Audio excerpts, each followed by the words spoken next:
Hi everyone, this is Dominic. I finally got a turntable, so now you won't have to look at my fat sausage fingers as much. Besides the turntable, I'm bringing you another super ultra extra special review of a Bakugan that was never made into a toy. I can finally brag about having the unreleased Darkest Leonidas from the Bakugan Ballet Brawlers video game. I spent so many hours playing that game with my two brothers on our Xbox 360 back in 2009. It was actually one of the few things we had in common. I also remember beating the game with Leonidas in every single attribute. Yeah, those were some good times. It's hard to believe that almost 16 years have passed since the game was released, and we never got an official toy of Leonidas. That's where 3D printing comes into the picture. The 3D model and files for Leonidas in front of you have been made by No Shame in Feeding. And they're available to download for free, so everyone can make their own Leonidas, if you're crafty enough. I am not, so my Leonidas has been printed, assembled, and painted by the Bakugan Cube Discord user, Lone. All the links can be found in the video description. This intro is getting way too long for my liking, so let's take a closer look at Leonidas. I usually like to start rambling a little bit about the ball form, so let's close him. First, all the manual parts need to be closed. To avoid wear and tear on the locking mechanism, it's recommended to close them when the magnet is activated. Then the head, and the wings and the arms. Here's Leonidas all balled up, perfectly smooth as all Bakugan should be, and any other opinion on that matter is heresy. Despite every single part being 3D printed, the plastic looks nice and smooth because it's painted black. It can be both a good and a bad thing. The more paint you put on your Bakugan, the more it will come off of use.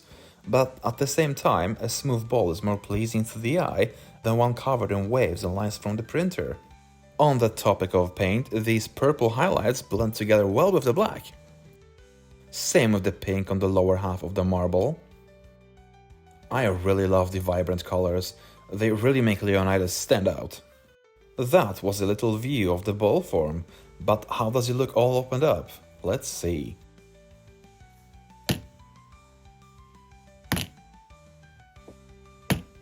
He opens so nicely. To get the full experience though, the feet and the tail need to be opened manually.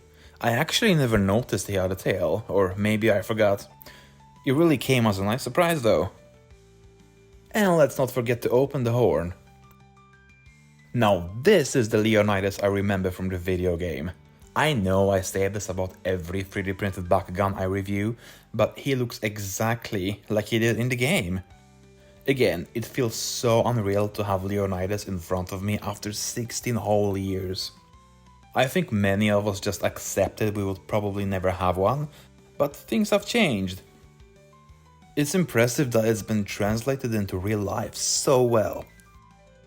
The build quality is okay, or pretty good. Yeah, let's say it's pretty good. I'm a bit torn because Leonidas actually arrived with the head detached.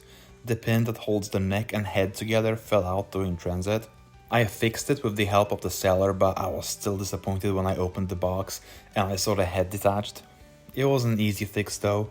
I thickened the pin with nail polish and put it back with the spring.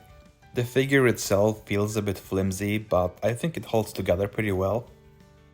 I really like that triangular screws have been used here.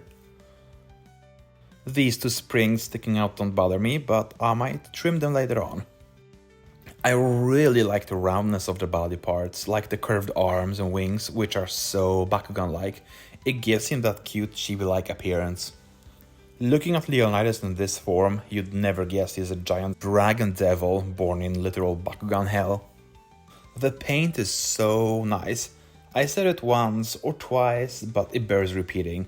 Leonidas has a lot of lines all over his body, kind of like a MCU superhero costume, and all the lines are painted so well. There's a little paint leakage here and there, but it's barely noticeable.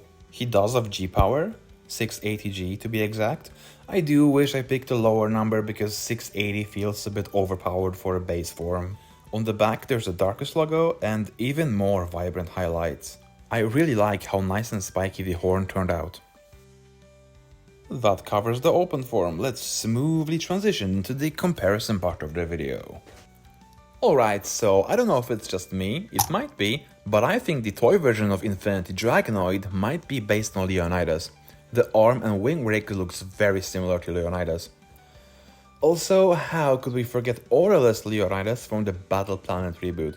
He appeared in the Champions of Vestroia game while the second season of the show was airing. But it will take 2 more years before the toy was released in Bakugan Evolution. And it's actually a really nice looking Bakugan. They look nothing alike in their ball forms, but their kaiju forms look pretty similar to each other. Fun fact, according to Ventus Knight, who was the Bakugan community manager at the time, both Leonidases are the same character. Apparently, Leonidas from the Ballet Brawlers game is a multiversal singularity that crossed over to the Champions of Vestroia universe. Cool. That was the comparison segment of the video. Alright, we're at the finish line of the review. All in all, Leonidas is not perfect, but I think the pros outweigh the cons. One has to keep in mind that this is a 3D printed Bakugan, and the build quality won't be as good as an official Bakugan. I looked forward to adding him to my collection for so many years, and now that I have him, I think I have a perfect place for him. I got these acrylic display cases from Temu and they're perfect for Bakugan. The best part about them is that they're dust proof. He looks great on the display with my most precious pieces. That's about it. Thank you for watching. Bye.